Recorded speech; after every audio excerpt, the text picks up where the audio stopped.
الرحیم الحمد للہ رب العالمین والصلاة والسلام علی خیر خلقہ محمد وآلہ الطیبین الطاہرین واللعن الابدی علی اعدائهم اجمعین اما بعد فقال اللہ الحکیم بسم اللہ الرحمن الرحیم تلک الدار الآخرہ نجعلها للذین لا یریدون فی الارض علوا ولا فسادا۔ اس آیہ کریمہ کا ترجمہ بنتا ہے تلک الدار الآخرہ، عالم آخرت ان لوگوں کے لیے ہے جن میں یہ خوبیاں پائی جاتی ہوں۔ عالم آخرت سب کے لیے ہے، جو خدا کا قائل ہے اس کے لیے بھی ہے، جو خدا کا منکر ہے اس کے لیے بھی ہے، سب کے لیے ہے۔ اچھا، اس کا مطلب یہ ہے کہ یعنی آخرت روز قیامت کامیابی اس کو نصیب ہوگی۔ تلک الدار الآخرہ، یہ عالم آخرت اس آدمی کے لیے ہے، یعنی وہاں کامیاب وہ ہوگا، جنت میں وہ جائے گا۔ الذین لا یریدون فی الارض علوا ولا فسادا، جو اس دنیا میں بڑائی اور فساد کا ارادہ تک نہ کرتا ہو۔ میں نے پڑھی ہے روایت، جب امام موسیٰ کاظم علیہ السلام کی تلاوت کرتے تھے اور دوران تلاوت اس آیت کو پڑھتے تھے، رو پڑھتے تھے، تلک الدار الآخرہ نجعلها للذین لا یریدون فی الارض علوا ولا فسادا۔ روز آخرت وہ کامیاب ہوں گے جو دنیا میں یعنی عملی میدان میں یعنی قدم رکھ کے فساد پھیلانا تو بہت دور کی بات ہے، اس کے ارادہ تک نہیں کرتے، وہ تکبر من جملہ جو ہے نا، وہ جس کے دل میں ذرہ برابر تکبر ہو جہنم اور جنت میں نہیں جائے گا۔ یہ تکبر کا جو پہلا مرحلہ ہے، تکبر کا پہلا مرحلہ جہاں سے وہ صاف کہنا چاہیے، جہاں تکبر کا نطفہ ٹھہرتا ہے نا، وہ عجب ہے، عجب، خود پسندی، خود اپنے اندر ایک کمال کا احساس، دوسروں کے مقابلے میں نہیں، اپنے اندر ایک کمال کا احساس۔ نمبر 2، کبر، یعنی اپنے کمال کا دوسروں کے مقابلے کرنا۔ دیکھو اس کے پاس اتنی ہے دولت، میرے پاس اس سے زیادہ ہے، وہ اتنا طاقتور ہے، میں اس سے زیادہ طاقتور ہوں۔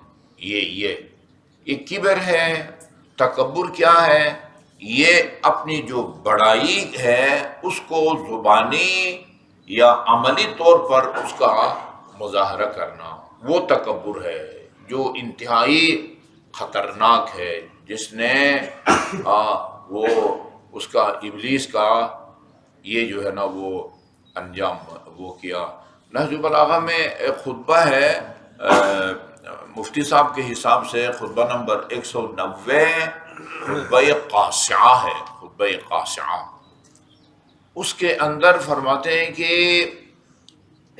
تمہارا کیا خیال ہے کہ جس تکبر کی وجہ سے پہلے سے جنت میں موجود ابلیس کو خدا نکالتا ہے، تم میں اگر یہ تکبر ہو تو اس جنت میں جاؤ گے؟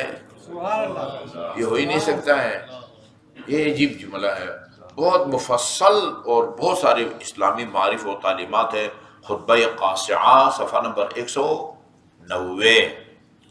عجب۔ ایک روایت میں یہ آج لایا ہوں کیونکہ آج امام حسن عسکری، امام حسن مشتبہ علیہ السلام کی ولادت کی بھی تاریخ ہے۔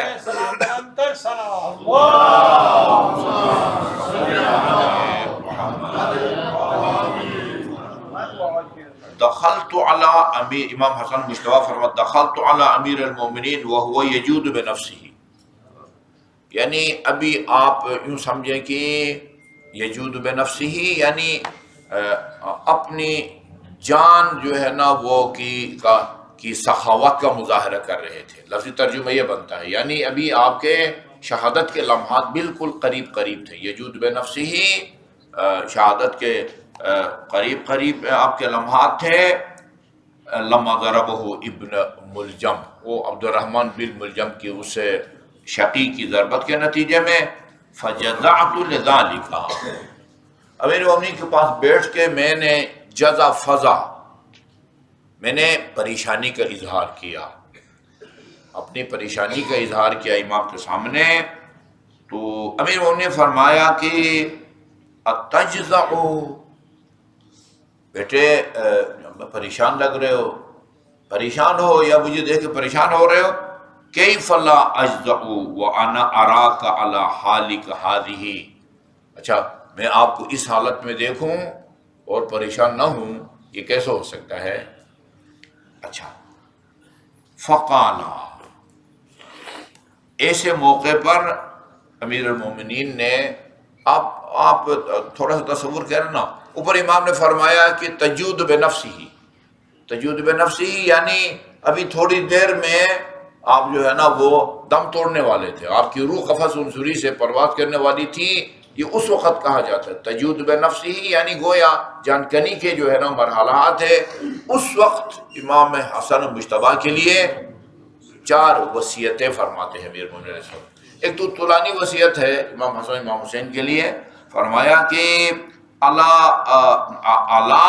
اعلمک خصالا 4، بیٹے حسن میں تمہیں 4 خصلتیں، 4 خوبیاں میں تمہیں نہ بتاؤں، ان انت حفظتہن نلت بہ النجات، اگر تم نے ان کی حفاظت کی. حفاظت کا مطلب یہ نہیں ایک کپڑے میں جو ہے نا وہ باندھ کے اس کو محفوظ رکھا، یعنی اگر ان پر تم نے عمل کیا، اگر تم نے ان کی حفاظت کی، اگر عمل کیا تو نلت بہ النجات، ان کی وجہ سے تجھے نجات ملے گی، تمہیں نجات ملے گی. وَإِنْ أَنْتَ ضَيَّعْتَهُنَّ، اور اگر ضائع کرو گے تو فاتک داران، داران دونوں گھر، دنیا اور آخرت دونوں سے محروم ہو جاؤ گے، جسے کہتے ہیں نا خضرت دنیا والآخرہ ذات ذالک. اچھا یہ بات، یہ بار بار جو ہے نا وہ اس کی کہنے کی ضرورت ہے کہ خدا قرآن میں رسول خدا سے اس طرح کے خطابات کرتا ہے جو رسول خدا کے شایع نشان نہیں ہے. وَلَئِنْ أَشْرَكْتَ لَيَحْبِطَنَّ عَمَلُكَ، اے میرے حبیب اگر شرک کرو گے تو تمہارے اعمال ضبط ہوں گے. وہ ساری زندگی مشرکین کے ساتھ محاذرائی میں گزاری ہے. اللہ رحمت کرے علامہ علی نقی نقوی، رسول خدا کو، لوگوں کو خدا کا قائل کرنے کے لیے اتنی محنت نہیں کرنی پڑی جتنے خدا کے قائل لوگوں کو موحد بنانے کے لیے آپ کو. وہ 3 کو تو 60 کو مانتے تھے، وہاں ایک اور خدا کا اضافہ اگر ہو جاتا تو ان کو کیا تکلیف تھی؟ تکلیف ان کو یہ تھی کہ سب کی نفی کرو اور صرف ایک کو مانو. یہ تکلیف جو ہے نا ان کو یہ تھی. اچھا جی، لئن اشرکتا، یہ روایت بھی ہے کہ قرآن جو ہے نا وہ جو ہے نا یہ وہ کیا کہتے ہیں، بیٹی سے خطاب کر کے بہو کو سنانا، کہنا دھی کو سنانا نو کو. ہاں خطاب بیٹی سے کرتا ہے بندہ اور اصل ہدف جو ہے نا سنانا. وہ کہتے ہیں قرآن اس طرز پر، یہ معصوم کا فرمان ہے، قرآن اس طرز پر جو ہے نا وہ اسلوب پر نازل ہوا ہے. مخاطب بظاہر رسول خدا ہوتے ہیں، سنانا ہم کو مقصد ہوتا ہے. امام حسن اور امام حسین کے لیے وصیت فرمائی ہے نا، وہ الفاظ بھی ہم سے بولے نہیں جاتے. حسن یہ کام نہ کرو، یہ کام. یہ پوری ایک لمبی چوڑی روایت ہے نواہی نبی کے نام سے. نواہی بہت سارے کاموں سے امیر المومنین کو براہ راست علی کو روکا ہے. علی یہ کام نہ کرو، یہ کام نہ کرو، وہ کام نہ کرو. وہی علی جس کے بارے میں فرماتے تھے علی حق کے ساتھ ہے، حق علی کے ساتھ ہے، خدا کا حق، خدا یا حق کو ادھر بھیج جدھر علی جائے. اس علی سے کہتے ہیں یہ کام بھی نہیں کرنا، وہ کام بھی نہیں کرنا. ایسے کام کی میں اور آپ بھی اس کا تصور نہیں کر سکتے. یہ بھی خدا کا اسلوب بھی، رسول کا علی کے لیے اسلوب بھی، علی کا اپنی اولاد سے بھی جو اسلوب ہے نا وہ وہی ہے. ایاک اعنی و تسمع یا جارا، خطاب بیٹی سے کرنا ہے اور اصل سنانا. یہ قرآن، یہ حدیث ہے، حدیث میں ہے، قرآن اس اسلوب پر جو ہے نا وہ جاری ہوا ہے. تو یہ بھی دیکھیں وَإِنْ أَنْتَ ضَيَّعْتَهُنَّ فَاتَقَدُّ الدَّارَيْنِ، یہ 4 وصیتوں پر اگر عمل نہیں کرو گے تو حسن خسرت دنیا والآخرہ. ہو ہی نہیں سکتا کہ امام حسن مجتبیٰ اس کے اندر یہ کمزوریاں ہے ہی نہیں، وہ معصوم عن الخطا ہے. آیے تطہیر نے ان کی عصمت کی گواہی دی ہے. اچھا جی، یا بنی لا غنا اکبر من العقل، عقل سے بڑھ کے کوئی توانگری نہیں ہے. سبحان اللہ. عقل سے بڑھ کے کوئی توانگری اور بے نیازی نہیں ہے. ولا فقر مثل الجہل، اور جہالت سے بڑھ کے کوئی فقر اور تنگدستی نہیں ہوتی. کروڑوں سے بندہ کھولتا، اربوں سے کھیلتا ہے اور مسا جراب کو اوپر کرتا ہے. سبحان اللہ. اچھا یہ اچھا جی، یہ عجیب عجیب یہ سوالات ہوتے ہیں، عجیب عجیب. اچھا، لا فقر مثل الجہل، جہالت سے بڑھ کے کوئی فقر، غربت اور ناداری نہیں ہے.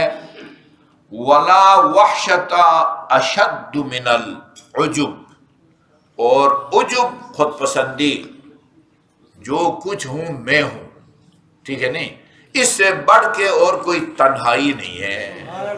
اس سے بڑھ کوئی تنہائی نہیں ہے عجب. آج مدرسے میں چھٹی ہے لہٰذا میں آپ سے 5 منٹ زیادہ لوں گا آج. اچھا، میں 1969 سے پہلے لاہور میں ہوتا تھا. تو وہاں ایک لاہور کے آپ ہے نا والٹن ٹریننگ سکول، وہاں ہمارے ایک دوست ہیں، ہم ساتھ پڑھتے تھے، آج کل مریض ہیں کراچی میں، اللہ ان کو شفا دے. ان کے بھائی آرمی میں تھے. ہم ہر جمعرات کو، چونکہ جمعہ کو چھٹی ہوتی تھی، ہر جمعرات کو ہم ان کے پاس جا کے ٹھہرتے تھے. چھاؤنی میں جا کے ان کے بھائی کے پاس ٹھہرتے تھے اور والٹن ٹریننگ تک اسٹیشن سے ریل کار میں جاتے تھے. وہاں سے پٹیڈی سے اتر کے، ٹرین سے اتر کے، یہ کوئی 10 منٹ پیدل چل کے ہم ان کی چھاؤنی پہنچتے تھے. میں کبھی نہیں بھولوں گا، 2 بندے جا رہے تھے، ان میں سے ایک ہاتھ میں بہت بڑا جھاڑو، ڈنڈے والا نا، وہ کھڑے ہو کے، اتنا لمبا ہوتا ہے، کھڑے ہو کے بند جھاڑو دیتا، جھکنا نہیں پڑتا. ایک ہاتھ میں وہ جھاڑو تھا، دوسرے ہاتھ میں وہ موبائل تو تھا نہیں، چھوٹا سا ریڈیو تھا، فل آواز میں انڈین گانا لگا ہوا تھا. ایک ہاتھ میں جھاڑو بڑا صحت مند قسم کا، اور دوسرے ہاتھ میں ریڈیو، اس پر انڈین گانا. اور اپنے ساتھی سے کہتا تھا اسی کسی کو گھاٹا.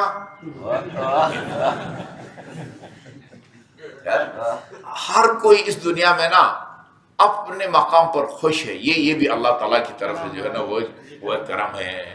ورنہ اگر اس کی یہ احساس ہوتا یار ہم سے سب کم لوگ ہیں، ہمارا کام صفائی کرنا ہے، لوگوں کو واش روم صاف کرنا ہے، وہ اسی کڑتے چند دلوں کے اندر جو مر جاتا بیچارہ. لیکن دیکھو وہ خوش ہے، کہتا ہے کسی کو گھاٹا. اچھا، یہ جو ہے نا ایسے کسی کو گھاٹا. ابھی اس کا انجام آپ کو بتاتا ہوں کہ یہ اس کا کیا انجام ہوتا ہے. اچھا جی، یہ عجب، خود پسندی، جو کچھ ہوں میں ہوں، یہ اس سے بڑھ کے جو ہے نا کوئی تنہائی نہیں ہو سکتی ہے. اچھا، یہ چلو اب یہ موقع اس کا یہی ہے. علامہ ناراقی نے معراج السعادہ میں، معراج السعادہ ادھر مل جائے گی. علماء اخلاق اس کو انسان سازی کا کارخانہ کہتے ہیں. یعنی کسی کارخانے میں کپڑا بنتا ہے، کسی میں برتن بنتے ہیں، کسی میں پلاسٹک، کسی میں پائپ. یہ کہتے ہیں یہ کتاب ایک کارخانہ ہے جس میں انسان بنتا ہے. حسین مظاہری ابھی زندہ ہیں، وہ ان کے استاد معلم اخلاق ہیں. اچھا، شیخ ناراقی نے اپنے اسی تکبر اور عجب کی بحث میں ایک عجیب داستان لکھی ہے.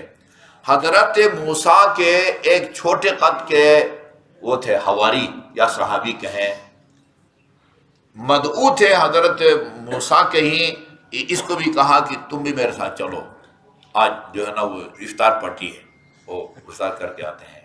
اچھا، راستے میں ایک چھوٹی سی نہر کو کراس کر کے جانا پڑتا تھا، وہ اتنی چھوٹی بھی نہیں تھی کہ بندہ جب مارتا، اور ایسی وہ اس کے اندر داخل ہو کے جو ہے نا وہ گہرائی بھی اتنی تھی کہ وہ اس کو کراس نہیں کر سکتے تھے چل کے نا۔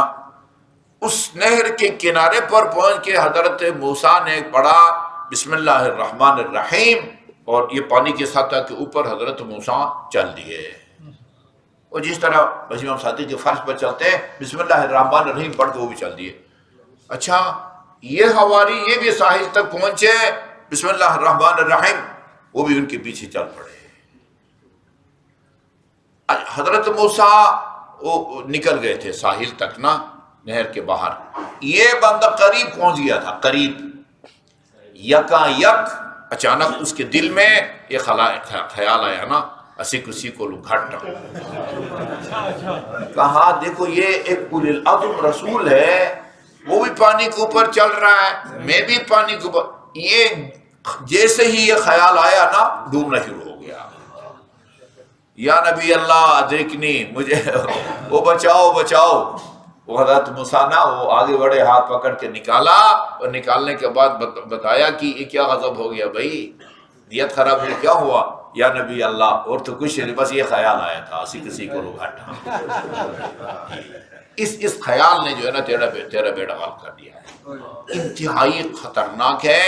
اور جو ہے نا یہ اپنا اس لیے نا کہ بھائی مٹھا دو اپنی ہستی کو اگر کچھ مرتبہ چاہو، خدا بندے سے خود پوچھے، یہ بات ہے، یہ صاف صاف روایت ہے، من وضع نفسہ رفعہ اللہ، جو خاکساری کا مظاہرہ کرتا خدا اس کو مقام بلند عطا فرماتا ہے، اور جو ہے نا وہ فن خان بنے اللہ تعالیٰ اس کو زمین بوس کر دیتا ہے۔ یہ روایت کا مضمون ہے۔ اچھا جی، فلاں ولا عیش الذ من حسن الخلق، اور حسن خلق سے زیادہ کوئی لذیذ زندگی نہیں ہو سکتی، حسن خلق سے لذیذ کوئی زندگی نہیں ہو سکتی ہے۔ آگے وہ کتاب کسی نے لکھا ہے کہ سمعت فہذہ سمعت، وہ راوی کہتے ہیں کہ یہ باتیں میں نے امام حسن سے سنی ہے، اب آپ کی مرضی ہے، اس کو امیر مومنین کے فضائل میں شمار کرو یا امام حسن کے فضائل میں شمار کرو، کلنا محمد۔ ٹھیک ہے جی، اللہم صلی اللہ محمد وآل محمد۔